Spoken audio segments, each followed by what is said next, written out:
오늘은 라오스의 수도 비엔티안 인근의 메콩강변에 있는 신비롭고 독특한 불상공원 부다파크로 여러분을 초대합니다.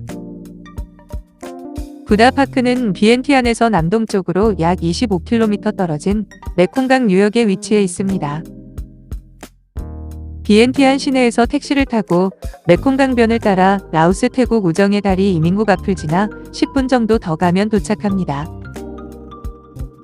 부다파크는 라오스 현지에서 시엔쿠항으로도 불리는데 영혼의 도시라는 의미를 가지고 있습니다.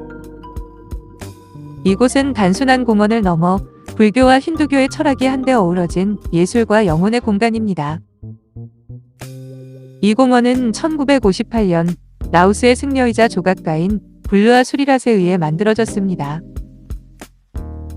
그럼 지금부터 이 매혹적인 공원의 유래와 그 안에 담긴 불상들의 깊은 의미를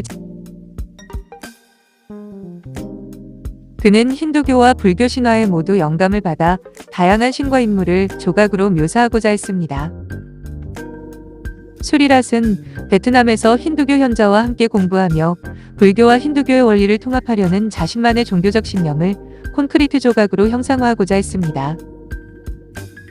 공원에 200개가 넘는 조각상들은 겉보기에는 수백 년 된 것처럼 보이지만 실제로는 강화 콘크리트로 만들어졌으며 수리랏의 지휘 아래 비전문가들에 의해 제작되었습니다.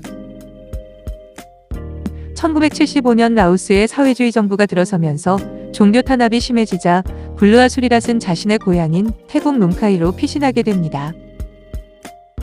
그리고 농카이에서도 또 다른 불상 공원인 살라 깨우쿠를 만들기도 했습니다. 부다파크 옆으로 흐르고 있는 메콩강 건너편이 바로 태국의 농카이 지역입니다. 이를 통해 그가 예술적, 종교적 열정이 얼마나 대단한 사람이었는지 짐작해 볼 수 있습니다. 이 불상공원은 단순히 불상을 모아둔 곳이 아니라 한 인물의 깊은 사상과 역동적인 삶의 궤적이 담긴 곳이기도 합니다.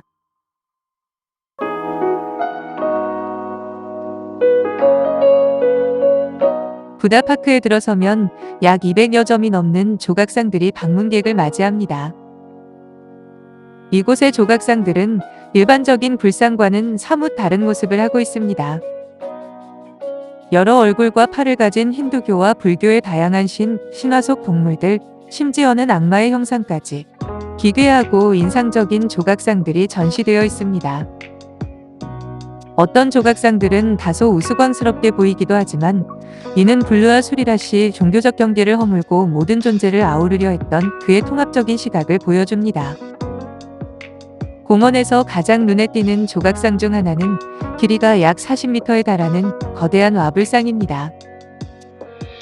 이 와불은 부처님이 열반에 드는 순간, 즉 죽음을 맞이하는 평화로운 모습을 형상화한 것으로 궁극적인 깨달음과 평온을 상징합니다. 라오스에서는 이러한 와불상을 흔히 볼 수 있는데 이는 삶과 죽음 그리고 윤회에 대한 불교의 깊은 철학을 담고 있습니다. 와불은 오른손을 머리에 꿰고 있으면 열반상이라 하고 왼손을 꿰고 있으면 주무시는 불상이라고 합니다. 부다파크의 또 다른 명물 중 하나는 높이 12m에 달하는 거대한 호박탑입니다. 이 호박 모양의 거대한 구조물은 푼자브라라고도 불리는데 공원의 가장 상징적인 구조물 중 하나입니다. 호박탑 위에 있는 이 나무는 생명의 나무로 불리며 보리수를 형상화한 것입니다. 탑의 입구는 악마의 입처럼 생겼고 허리를 숙여야 겨우 들어갈 수 있을 정도로 낮게 만들어져 있습니다. 이 호박탑에 담긴 의미가 매우 심오합니다. 괴수 이마에는 프라간이라는 이름이 씌어 있으며 미간에 시계가 있는 것으로 보아 시간을 주관하는 신으로 추정됩니다. 호박탑 측면에 새겨져 있는 시바 신의 가족 사이에 코끼리 머리를 가진 지혜의 신 가네사가 보입니다. 가네사는 인도 전통복을 입은 남자의 몸에 4개의 팔을 가지고 있습니다. 호박탑 내부는 지옥, 인간 세상, 천국이라는 3가지 영역을 나타내는 3개의 층으로 구성되어 있습니다. 가장 아래층은 지옥을 표현하며 고통받는 영혼들의 모습이 섬뜩하게 묘사되어 있습니다. 중간층은 인간 세상의 번뇌와 삶의 모습을 그리고 가장 위층은 천국의 평화로움을 나타냅니다. 이는 인간이 삶의 고난을 겪고 깨달음을 통해 해탈에 이르는 과정을 표현하는 듯합니다.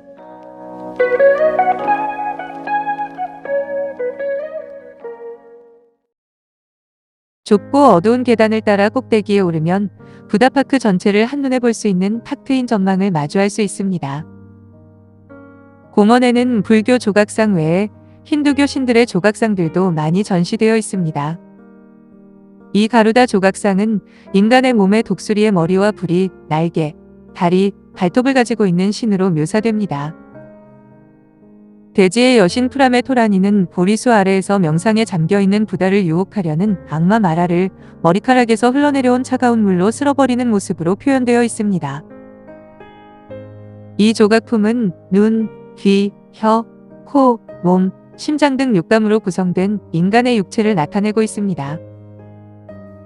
6개의 팔과 4개의 머리를 가지고 있으며 머리는 천사의 머리, 유령의 머리, 사람의 머리 등 3단으로 쌓여 있습니다. 손 위에는 아이가 손가락으로 방향을 가리키며 서 있고 아이 밑에는 글이 적혀 있습니다. 왼쪽에는 브라흐마, 시바와 함께 힌두교의 3대 신 중 하나인 비슈누가 그의 첫 번째 아바타인 물고기 화신 마차야로 분한 모습입니다. 비슈누는 세상을 유지하고 보호하는 신입니다. 이 시바상은 10개의 팔과 4개의 얼굴, 3개의 눈을 가진 힌두교 최고의 신으로 창조와 파괴의 신으로 알려져 있습니다.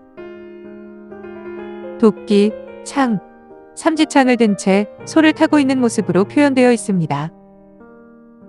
소, 피리, 그리고 이마에 있는 3번째 눈은 이 신이 시바신임을 알려주는 표식이라고 합니다.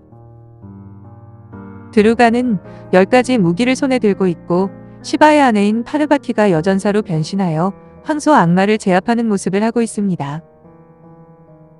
이 조각상은 인드라와 에이르바타로 인드라 신이 3개의 머리를 가진 코끼리 에이르바타를 타고 있는 모습으로 표현되어 있는데 왕권과 용맹을 상징합니다. 이 조각상은 일식과 월식의 신 프라라후입니다.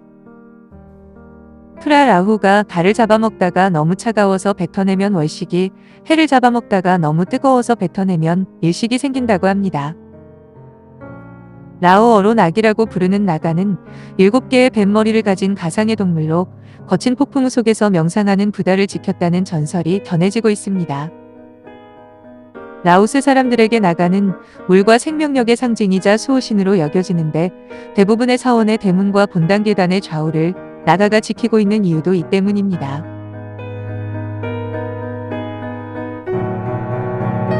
아르주나는 활과 화살을 든 전사의 모습으로 표현되어 있습니다. 아르주나는 힌두 서사시 마하바라타의 영웅으로 의무, 용기, 정의를 상징합니다. 이 장면은 부처의 탄생을 알리는 7걸음 또는 6도 윤회라고 하는데 마지막 걸음은 해탈을 의미한다고 합니다. 이 인물은 약곰탄으로 라오스의 대표 서사시인 산사이에 등장하는 존재로 주로 악마나 거인의 모습으로 묘사됩니다. 바라이는 멧돼지 머리를 한 여신으로 악을 물리치는 역할을 상징합니다. 이 조각상은 비슈누 신의 4번째 아바타로 사자 머리를 하고 있는 나라싱하입니다.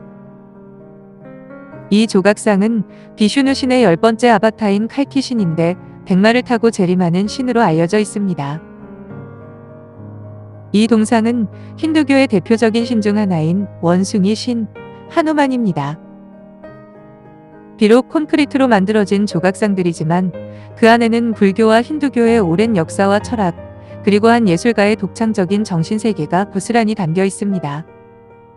부다파크는 영혼의 도시라는 이름에 걸맞게 단순한 볼거리를 넘어 사색과 명상의 기회도 제공합니다. 오늘 저와 함께 떠난 불상공원 탐험은 어떠셨나요? 이곳의 불상들은 각기 다른 정체성과 의미를 가지며 우리에게 삶과 죽음, 그리고 영적인 깨달음에 대한 깊은 질문을 던지고 있는 것 같았습니다. 비엔티안의 부다파크는 라오스의 풍부한 문화유산과 독특한 종교적 조화를 경험할 수 있는 특별한 공간이었습니다.